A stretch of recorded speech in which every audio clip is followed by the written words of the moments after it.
All right, so now that you have a basic understanding of the tools that Insert Learning provides, we can go ahead and give a demonstration as to how to actually use those tools to augment a web page and get your lesson designed. And so we're going to go with a topical subject. Over the weekend, the NFL draft is currently going on. And so we're going to take a look back at day one of the NFL draft, and we're going to go ahead and use Insert Learning to add some context. And so if we look at the very first pick of the draft, we can see that the Carolina Panthers got this pick from Chicago, and they selected Bryce Young, who's a quarterback from Alabama. Now, since it was a very high profile trade, they did go ahead and add the trade information here. And so we can start with the highlighter tool. All we're going to do is we are going to click highlight text. And once you can see the button has turned to yellow, all we need to do is highlight the text. And now it is highlighted where our students can see. Handy trick is you can change the colors. So you could, for instance, if you were going over a historical document, you could highlight certain aspects such as names in one color and dates in a different color. Or maybe if you're thinking about specific themes in a literature review, you could go ahead and highlight the sections that talk about each theme, and you can highlight them with different colors. You can also go ahead and add comments to the highlights that would provide more information. So let's go with trade. Wonderful. So that's just the basics on how we can use the highlighter tool. Moving on down, we can see that there were other trades in the first round. And some of them, they do actually detail what was traded. And so we can go ahead and use our highlighter tool again. Since it's still yellow, all we need to do is highlight it. And wonderful, we can see exactly what was traded to get into the first round. Now, sometimes the trades have happened in the past. And so they actually don't give us the context as to how, in this case, Seattle traded with Denver into the top 5. And so what we're going to do next is we're going to look at the sticky notes. And this piece of paper, when you highlight it, it says insert sticky note. All you need to do is click on it. Now it's yellow, how the highlighter was.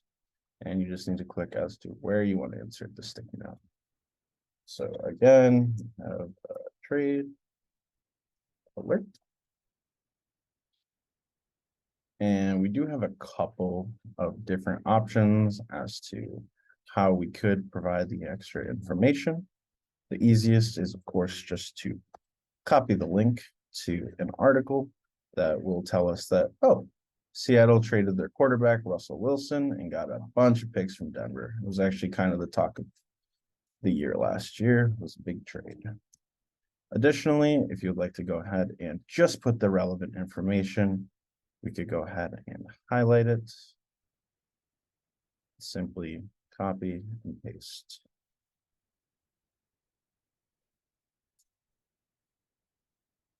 And when you are simply copying and pasting, it might also be good to cite your sources. This was an article from there in 2023, since the draft happened on Friday. Moving on down, we can also see other applications for the sticky notes. For instance, we can insert images, we can insert YouTube videos. So Bijan Robinson was kind of an interesting one. Usually you don't see running backs going in the top 10 of the first round. And so what we can do here is we can go back to our sticky note tool, point and click at his name, and we can go ahead and simply insert the video straight from YouTube. And now the video will just be embedded. Now, some websites, you do actually need to embed the code. And so, for instance, when we go down to Jalen Carter. What we can do is we can go to a video, and there should be a embedded code here. All we're going to do is copy that. And then we can go ahead and add a sticky note here. As you can see, they're talking about his on-field abilities, completely unquestionable. The questions with Jalen Carter and why he fell to nearly outside of the top 10 is character concerns.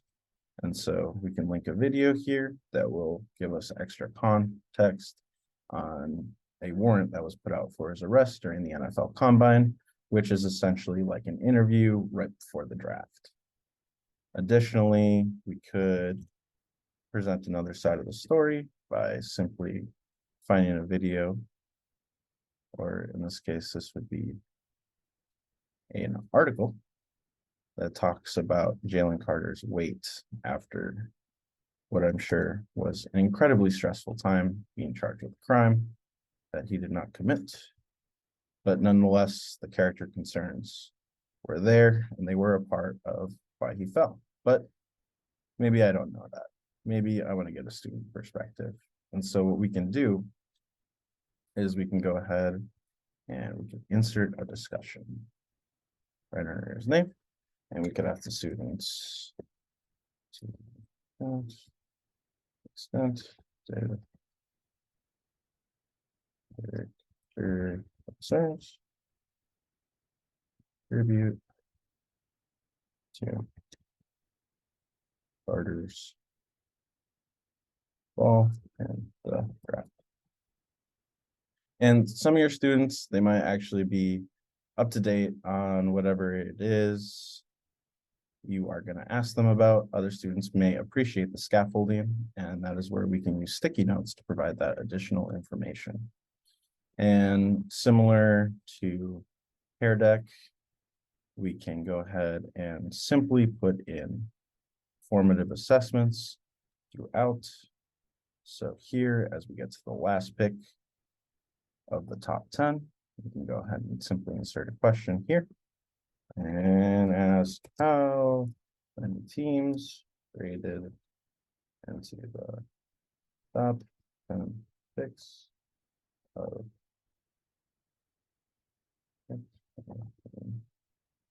2023 NFL draft.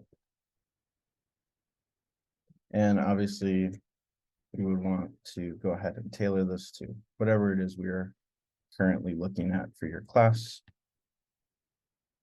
And that is just a brief overview of some of the tools that we can use for whether it is formative assessment. One additional note, if you are doing a more traditional lesson and you just sort of need generic questions, there are plenty of sentence stems. For instance, what would be the main idea of a text? So having these options provided can also make the life of educators much more simple if they do not have the time or resources, or maybe the question stems perfectly fit what they need for their lesson. As we can see here, those are the main 4 tools that we discussed as far as how to use insert learning. If we go to the more options page, we can see how we can actually assign this to students, share it with teachers. For instance, I work in a co-teaching environment, and so any lesson plans that I create are definitely something I need to share with my team. We can go ahead and edit the lesson. We can view it from the perspective of the student. We could print it out for our students who do not have access to technology. There is a support page, and the dashboard takes us to all of our lessons. I did have to remake my InsertLearning account since I did use both of my free lessons. But as you can see, here's the lesson we just created. If I had a class, this is where our grades would be in all of our different classes. And one of the things I do like about InsertLearning is that they do have access to a plethora of resources and other lessons that have already been created by educators.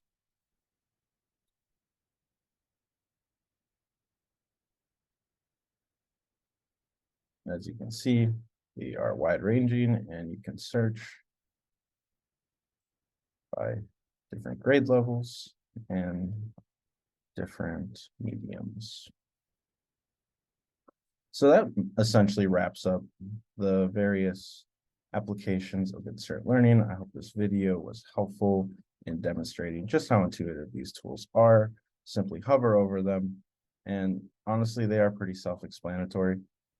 If there are any questions, I will be taking some at the end of this presentation.